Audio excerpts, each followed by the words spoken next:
Okay, I just watched the previous footage and it's just disgusting. I look like one of those smilers from Doctor Who. Hi, my name is Kesigan. Yeah, if this is the first time you're here to my channel, then hi, welcome. Basically today I'm just going to be talking about what university has been like so far and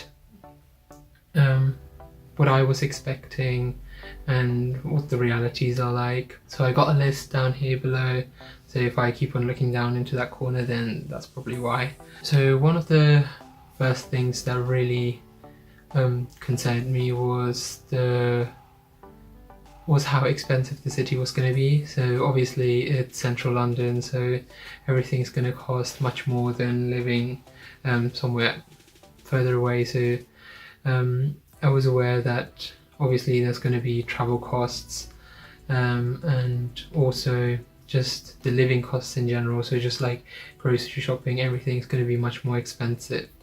And I'm pleasantly surprised that actually the grocery shopping is not as much as I thought it would come to. So usually my average shopping for each week comes to around £15, so that's way less than what I budgeted for, which is a pleasant surprise. So in terms of money, I think I'm doing okay right now. I try to walk as much as I can, so if something is within like 1 hour or 1 hour and 30 minutes walking distance, then I'll just walk. I'm not going to take the bus or the tube. That kind of actually saves quite a lot, actually, you'd be surprised. Yeah, those are literally just my two main expenditures, just like on food and transport. I don't like go out very much, so there's not much being spent there. Yeah, that's about it really when it comes to my spending right now. So the next thing that I was expecting is obviously a fast-paced life, if you know what I mean. Everyone keeps everything to themselves and just mind their own business. It's like everyone seems to know what they're doing, and it's just, yeah, constantly busy. So like the city never sleeps, literally. I could be up at 2 AM in the morning, walk out on the streets, and you can tell the difference whether it's 9 PM or 2 AM. I mentioned that funding was kind of a worry for me, but then turned out that I wasn't spending as much as I thought I would. But King's does offer support to most students because they are aware that life in London is very expensive, and they do give financial aid within a certain set limit. So if anyone does have financial struggles, then they will make sure that they give them sufficient funds. And if even those are not enough, then there's an emergency fund which you can apply throughout the year, and depending on your circumstances they will give you sufficient funds to cover your shortfall. This again comes down to the financial part of things. So as you are probably aware, if you apply for student finance and also apply for the maintenance fee, then the maximum amount is, I think, 11,300 and something pounds. So that's the amount that you have to cover your rent and your living costs and whatever you want to spend on leisure activities. For me, since my accommodation is in central London, the annual fee for the residents came to around £10,600, I think. So that meant that majority of my money was going towards accommodation, and obviously that's not an efficient way to spend the money.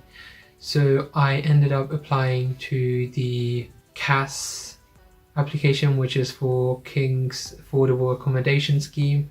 So they check how much maintenance loan you get and also how much your accommodation cost is and your family's income, and then they incorporate all of that in and calculate whether you're eligible for it. And if you are, they will reduce your accommodation fee to something more sensible, so that you are left with a decent proportion of that money that you can spend towards food and leisure and anything else that you might need during your stay at university. Probably a very obvious but a significant change is the amount of actual contact hours with lecturers and professors, so the amount of time where I actually get to interact with them. So most of the time I just have lectures which are held in this massive lecture hall. It's around 450 or something like that students. It's a very big cohort. It's not just biomed students, it's also anatomy, physiology, and global health, I think. Yeah, it's a few different subjects all having their first year together, so we all study the same thing. And after that, during second year, we'll all branch off into our own individual subjects. So during the first year, most of the time, it's literally just lectures. Every now and then we will have problem solving workshops and also tutorial sessions. So in problem solving workshops, it's like having a homework sheet. So they'll give you some questions that you can solve at home, and then you take it to the problem solving workshop, and then a lecturer will help you go through those questions, give you feedback, and explain concepts that you might not get. Tutorials are pretty much the same, except that tutorials are held in a much smaller group. It's usually around 10 to 15 people, whereas problem solving workshops are around 30 to 40 students. We get around 2 to 3, I think it's around 2 per week, so, and each one only lasts an hour, so there's not much actual contact time with the teachers. I know that they say contact time for, like, you know, lectures and everything, but you know, the actual interactive part is, yeah, very minimal. Whereas obviously in school you would like interact with the teacher on a very regular basis, and during the lesson you're going to ask questions and you'll get them, you know, explained straight away. Whereas with lectures, it's just like the information is just fed to you, and if you just don't get it, then you just like zone out. That's what happens to me most of the time. So I would just be going into a lecture, sitting there for 10 minutes, thinking all is going well, and I'll be actually, you know, excited to learn about that topic. 10 minutes in, they explain a new concept that I have no clue about, and then as soon as I'm lost, whatever they say afterwards I cannot follow. So therefore I then, you know, start losing interest, and then most of the time I'll almost fall asleep. So that's why I think it's really handy to read ahead. If you read your lecture notes ahead of time, then you'll have a better understanding of what they're talking about, so it's not going to be all really new information. So that's definitely very different to what A-levels in school was, whereas the teacher would pause, would make sure that everyone gets the concept and then move on. Obviously that doesn't happen at university. I know that in smaller groups, in some courses where it's only 30 to 40 people in a lecture hall, they do have it more interactive, like seminars.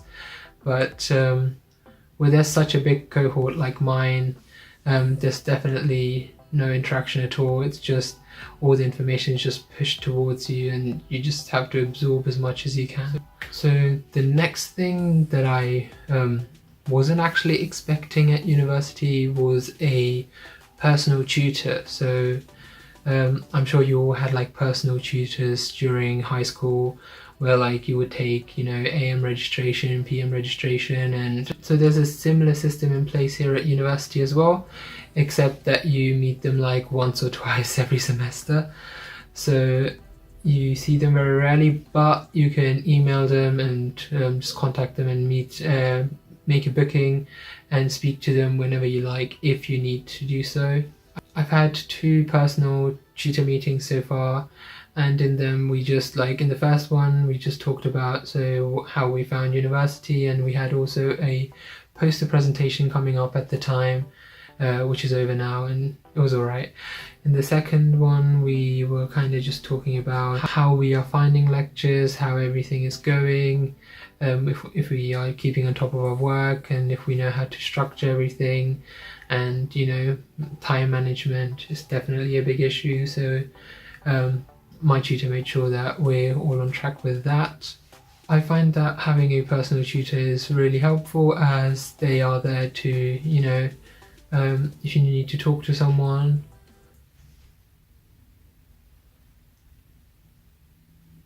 literally the walls are like paper thin, so I think someone's walking through the corridors. I don't know, I hate that, but I've told them already that I might be recording videos, so it should be fine. Okay, anyway, what was I saying? So yes, with a personal tutor you can just discuss any kind of issues you have regarding things that concern your course, or just personal matters, or just anything about university that worries you and you need guidance on. They're there for you.